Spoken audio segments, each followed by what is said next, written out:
آپ لوگ جب زیارت پہ جاتے ہیں تو آپ کس مقصد کے لیے وہاں پر جاتے ہیں؟ لوگ ہوتے ہیں سجدے کے وغیرہ بھی کر دیتے ہیں، کوئی ان کے طفیل سے مانگنے جاتے ہیں۔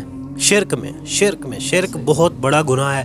اللہ کے نبی صلی اللہ علیہ وسلم نے فرمایا کہ ایک دو دفعہ جب میرے آپ کی طرف چکر لگا تو میں نے ایک دو چیزیں نوٹ کی، وہ یہ کہ آپ لوگ جو ہے نا مطلب زیارتوں پہ جاتے ہیں، تو یہ زیارت پہ جانے کا کیا مقصد ہے؟ بس ان کی مغفرت کے لیے دعا کرتے ہیں، اللہ کے ولی ہوتے ہیں تو بس ان کی مغفرت کے لیے دعا کرتے ہیں۔ کوئی لوگ ہوتے ہیں سجدے کے وغیرہ بھی کر دیتے ہیں، کوئی ان کے طفیل سے مانگنے جاتے ہیں۔ بس سب اپنی اپنی منتیں لے کے جاتے ہیں تو کئیوں کی پوری ہو جاتی ہے، تو بس نہیں یہ تو بڑی غلط بات ہے۔ دیکھیں کافر کی بھی، کافر اگر دیکھیں مشرک بھی ہے نا، کافر بھی ہے نا، اس کو بھی اللہ رزق دے ہی رہا ہے۔ اس کا مطلب یہ نہیں ہے کہ اس کو وہ جو ہے نا نعوذ باللہ جو ہے نا وہ ان کا بھگوان سچ ہے۔ دیکھیں اللہ پاک اس کو بھی رزق دے رہا ہے۔ تو اس چیز اچھا میں وہ کوسچن پہ پھر دوبارہ آتا ہوں۔ میں نے صرف مقصد یہ ہے کہ آپ لوگ جب زیارت پہ جاتے ہیں تو آپ کس مقصد کے لیے وہاں پر جاتے ہیں؟ میں تو جاتا ہوتا ہوں، ناگے بابا زیارت ہے کالو کلاں گاؤں میں، اور دریا شریف میں بھی زیارتیں 2-3 گیا، ادھر یاسین پڑھی، ٹھیک ہے، ان کی مغفرت کی دعا کی تو اور واپس گھر آ گئے بس۔ یاسین پڑھتے ہیں وہاں پہ جا کے؟ تو گھر نہیں، کس کے لیے؟ ان کے لیے، ان کے عیسیٰ علیہ السلام کے لیے؟ چلیں یہ تو ٹھیک ہے۔ دیکھیں ایک چیز میں آپ کے سامنے کلیئر کرتا ہوں، اگر آپ ان کے طفیل سے بھی مانگتے ہیں، ان کے وسیلے سے بھی مانگتے ہیں، یہ چیز بھی شرک میں جو ہے نا آ جاتی ہے۔ شرک بہت بڑا گناہ ہے۔ اللہ کے نبی صلی اللہ علیہ وسلم نے فرمایا کہ جس شخص نے شرک کیا اس کو میری دعا بھی کام نہیں آئے گی آخرت میں۔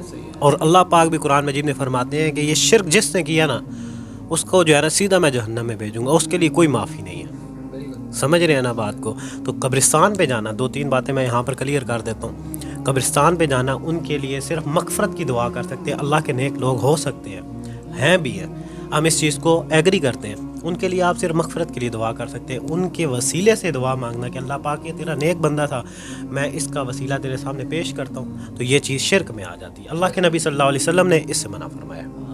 ٹھیک ہو گیا؟ اس کی میں حدیث سے آپ کو ثابت کر دیتا ہوں۔ ایک شخص سے، ان کا صحابی کا مجھے ابھی نام نہیں ہے، ابو واقد میرے خیال، ابو واقد رضی اللہ تعالیٰ تھے۔ تو وہ عرض کرتے ہیں کہ ہم لوگ ابھی نئے مسلمان ہوئے تھے، تو ہم رسول پاک صلی اللہ علیہ وسلم کے ساتھ ایک سفر پر جا رہے تھے، تو ہم نے راستے میں ایک مشرکین کی بھیڑی دیکھی، اور وہ لوگ جو ہے نا ایک جگہ کو ان لوگوں نے منتخب کیا ہوا تھا، ادھر سے برکات لیا کرتے تھے، اپنے ہتھیار وہاں پر آگے ٹانگا کرتے تھے، ٹھیک ہے، اس کے بعد اپنے لیے خود برکات لیا کرتے تھے کہ ہم لوگ جب جنگ لڑیں گے تو اس برکت کی وجہ سے ہم لوگ جنگ جو ہے نا جیت جائیں گے، اس طرح کی برکات لیا کرتے تھے۔ تو وہ آگے نکل گئے، تو آگے جا کے جو ہے نا صحابہ نے عرض کیا کہ یا رسول اللہ آپ بھی ہمارے لیے کوئی ایسا چیز منتخب کر دیں جس سے ہم برکات لے لیں۔ تو اللہ کے نبی صلی اللہ علیہ وسلم نے فرمایا کہ سبحان اللہ، تم نے تو آج وہی بات کر دی جو حضرت موسیٰ علیہ السلام کے لوگوں نے کی تھی، قوم نے کی تھی حضرت موسیٰ علیہ السلام کی۔ اس ذات کی قسم جس کے ہاتھ میں میری جان ہے، تم نے تو آج وہی بات کر دی جو حضرت موسیٰ علیہ السلام کی قوم نے بات کی تھی۔ جبکہ یہ کام اللہ کے نبی صلی اللہ علیہ وسلم نے فرمایا کہ یہ کام تو سابقہ قوموں اور گمراہ قوموں کا کام ہے، گمراہ لوگوں کا کام ہے، کسی چیز سے برکت حاصل کرنا۔ سمجھ رہے ہیں بات؟ تو اللہ کے نبی صلی اللہ علیہ وسلم نے اس چیز سے منع فرمایا، کیونکہ شرک ہے نا، دیکھیں شرک ہے۔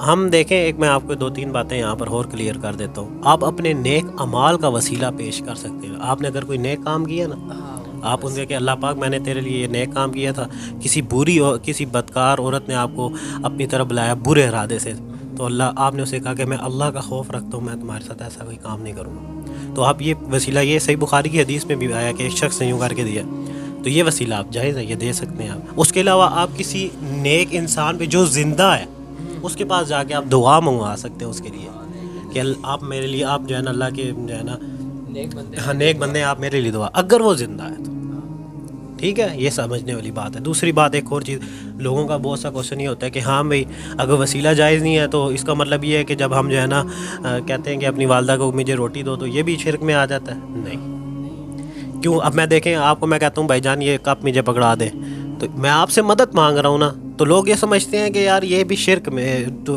وہ لوگ ٹونٹ نکالتے ہیں نا، وہ کہتے ہیں کہ اچھا یہ چیز جائز نہیں ہے تو پھر یہ بھی جو ہے نا شرک ہے، تو کسی سے مدد مانگنا شرک ہے، پھر ابھی میں آپ سے مدد مانگ رہا ہوں تو اس کا مطلب شرک ہے؟